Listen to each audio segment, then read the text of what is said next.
Welcome,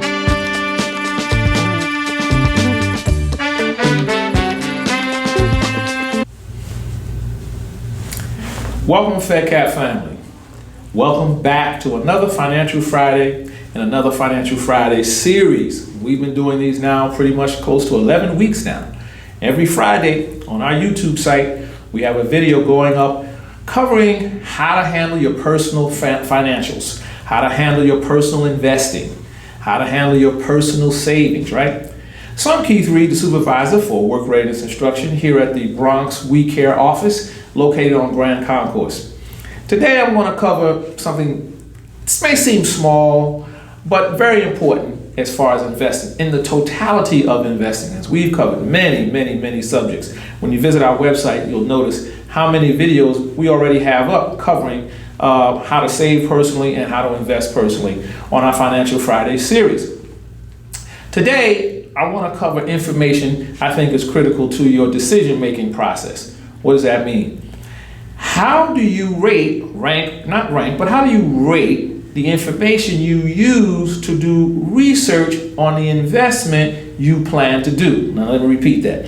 How do you rate the investment information you use and research in order to make a decision, a sound decision, on investing and saving your personal finances? So how do you do that? One way to rate information on a mutual fund is, let's just start with this, right? So when we invest in a mutual fund, we may believe that having a computer or other kinds of devices connected to the internet is a great thing. However, it may not be. It can prove to be a handicap, and here's how it can be a handicap. We're not saying that you shouldn't use your devices. We just think that you should use your devices wisely and understand that sometimes those devices being connected to the World Wide Web have the ability to take you in directions that are just sometimes way overwhelming and will provide way too much information. Too much information on a daily basis. You may run into information on a daily basis about price changes and all kinds of financial breaking news in the market. And that may impact your thinking about your own investment, which may cause you to do a trade you shouldn't do, but it may cause you to do a trade. What are you going to do tomorrow? If there's breaking news, financial breaking news tomorrow on CNBC, what are you going to do? You're going to trade again? And what are you going to do on Wednesday if you see more breaking news on CNBC or CNN news, financial news? You're going to trade again? And every time you trade, it costs you money. You see, when you trade inside your mutual fund, those trades, whether you buy or sell those shares in your mutual fund, those trades cost you money. And they take it out of your fund. Those management fees that you enact every time you trade, well, the management fee component of your mutual fund, those folks who manage it, they get paid to live, they get paid to make a living too, and they will charge you. So sometimes having that kind of access on your laptop, watching every single gyration in the market, not a good thing. Plus, I've said since day one, mutual funds are a long-term investment venture. They're not short-term related. So if you're trading Monday, Tuesday, Wednesday, and Thursday inside your mutual fund, you haven't been listening.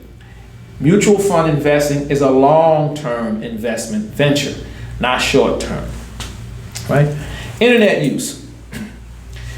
So let's get to that, right? So the internet situation is good because there's some positive aspects to it, such as quick access, real time. For example, if there's a tax code change that affects your retirement investment, and if that goes into effect July 1st, which is just around the corner, if that goes into effect July 1st, you can just about be sure that July 1st, July 2nd, the updated information will definitely be available on a website, and that quick access will be available to you. And that's real time. That's good because you may need to make a change in your calculation of your retirement assets based on that change in a tax code law that affects retirement accounts, right? Better than the newspaper, obviously it's better than the newspaper because remember, the newspaper is always a day behind. So when you get up tomorrow morning and you buy a newspaper, you're reading what actually happened today. Well, that's already gone. So that's why quick access in the internet world is good. So that connection to having your laptop or your desktop or your phone, that's a good thing, right? We just don't want you so caught up in having access to information about investing that you're overwhelmed and you make decisions based on what's happening at the moment as opposed to just waiting it out to see what happens. But the good part about having access to the World Wide Web, or the internet as we call it, is that you can get real-time information. And this is all about rating the information that you use to make a decision about your investment. So real-time access is great. That's a plus. And it is better than a newspaper, magazine, or a newsletter, financial newsletter, right? It's up to date, right? The interactive component to it, that's great too. Why? Because you have to get access to a prospectus before you buy into a mutual fund. Ladies and gentlemen, if you don't read the prospectus, and they give the total fund story, how much the shares cost, how old is the fund, when was the fund first started, how well has it performed over the lifetime of the fund, what are the rules and regulations regarding the fund, what are the costs to you to invest in the fund that will be charged by the management company, the fund management company. All things in the mutual fund, about the mutual fund, are found in a prospectus. No person within the sound of my voice should ever invest in a mutual fund before you read the prospectus. And guess what? The interactivity part about it makes it even more interesting, because the prospectus nowadays can be found on the internet. And it's up-to-date information, and the copies are printable. So you don't have to worry about having the fund send you a prospectus in the mail, which will take a week, right? You can read it online, and you can print it if you feel you need to do that to share it with someone else. And the information is fresh. It's fresh. If there are any changes, to the beauty of it having the prospectus in an interactive capacity, is that if there are any changes in the fund, that information will hit the prospectus in real time, and you can read it tonight. And you'll be better off from an information standpoint. So this is how you rate whether the information, you're rating the information now, not the fund per se. But this is how you rate whether the information you're getting is solid about a fund you're thinking about investing in. So a well put together website of a fund, one that's really well put together, will give you all of these four things here. It's interactive, first of all. The prospectus, which gives the whole fund story, is available, right? It's up-to-date information, it's fresh, and the copies are printable, which are very, very good. And see, in the old days, when I very first started selling financial service products, that wasn't the case. Oh, you had, the internet existed, but you really didn't have, in the early to mid 90s, you didn't quite have all the prospectuses available on the internet and printable copies. Well, that's a long time ago, right? Now, all that stuff is available to you on the internet. So here we found another component about the internet, which is solid and which is good. So that part about you having your laptop or some other device taking you into the internet, right, is a good thing, right? So you're not overwhelmed. Up to date information can be, right, not only up to date, but it can be up to the minute. Now that's a great thing too. Imagine something happening at 4 o'clock today, and it's already available to you via the World Wide Web, or the internet as we call it, by 5 o'clock. That's a wonderful thing. So that aspect, that's a positive aspect of having access to information, rating information, having access to information, the quality of information, having access to information, and it being of a high quality, because it's up to the minute. It's not only up to date, it's up to the minute. Those changes can be made by a well-managed website right up to the minute, which is good for you as a consumer. There's no way, it's win-win-win for you. There's no way you come out on the losing end by having enough quality information available to you relatively quickly. And I think up to the minute is as quickly as any of us would really ever need to be, right? And I give you another example. For example, I brought up retirement assets. If a law changes and it takes effect on July 1st, well, you have about 2 weeks to go from here, right? From the time of this taping. But if they make a change that takes effect by Wednesday on how much you can save in your mutual fund, because there are limits on how much you can put into a retirement mutual fund. There are limits. But if they make a change, right? If the law changes or the regulation changes and it goes into effect Wednesday, you're going to know about that. And the calculations that you use to determine how much money you will need in retirement, that calculation will have to change, because if you can add more money to your mutual fund, retirement mutual fund account than you were allowed to under the regulations, say Friday a week ago, well, now you'll need to change that calculation, because now you can add more money to it, assuming you will be able to add more money to it. Then your retirement years will be affected by that. In other words, you'll be able to save more money because of the new regulation. You need to know that information relatively soon, as far as I'm concerned, right? And your calculation may have to change. You may want to put in more, which will calculate how much more you'll have during your retirement years. I don't know. You may want to keep it the same, but the information is fresh, and you'll be able to use that information in a solid way, right? All right, let's look at some other stuff. Now let's talk about the pitfalls, because this is important too. So we went over pretty much the good part, even though I prefaced my remarks earlier by saying we don't want to spend too much time accessing information on the World Wide Web or in the internet. We just don't want to do that, because you'll become overwhelmed with information, too much, and you possibly could begin to make decisions that are not in your best interest.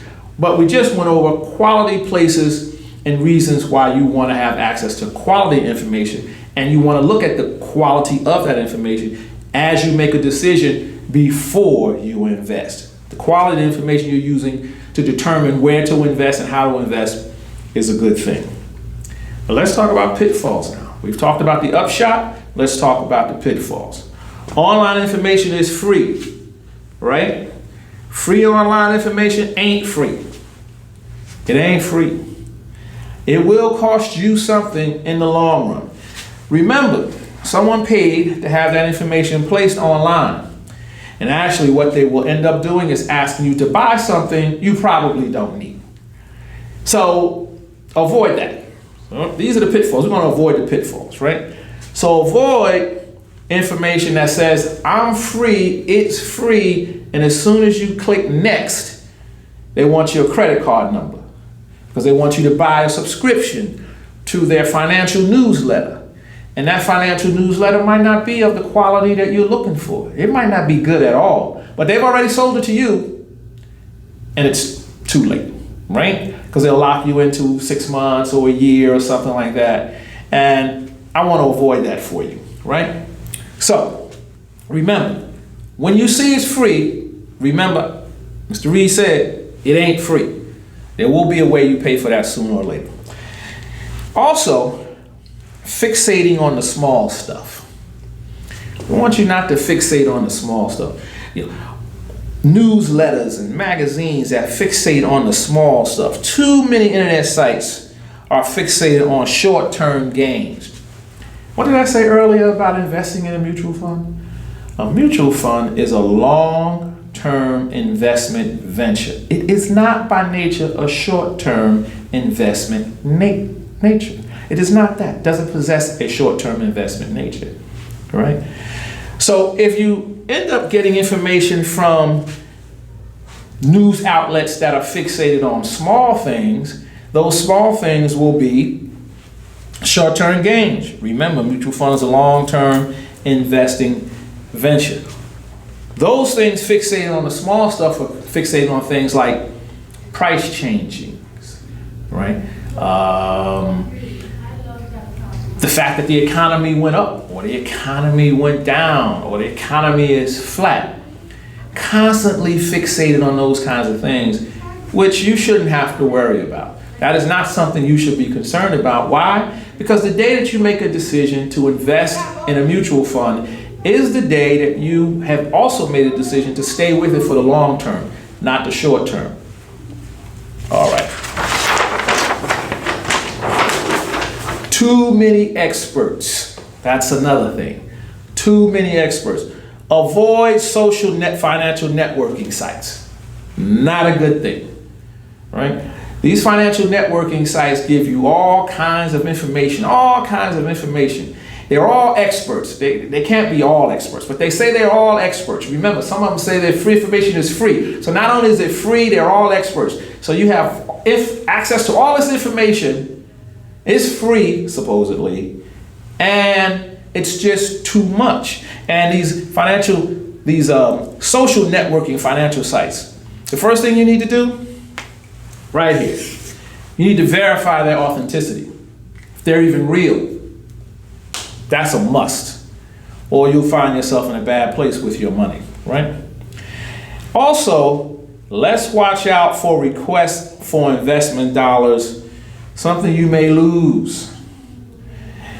And don't ever, under any circumstances, give out your personal information to these social networking financial sites. It's bad news. You don't want to do that. The next thing you know, they'll be able to go into your bank account, they'll be able to spend money on your credit card, they'll be able to do all kinds of things to your financial portfolio that is not good for you, right? So watch out for the too many expert parts and all these people on social networking sites, right? And they say things like, we can help you make 20% on $1 in 3 months.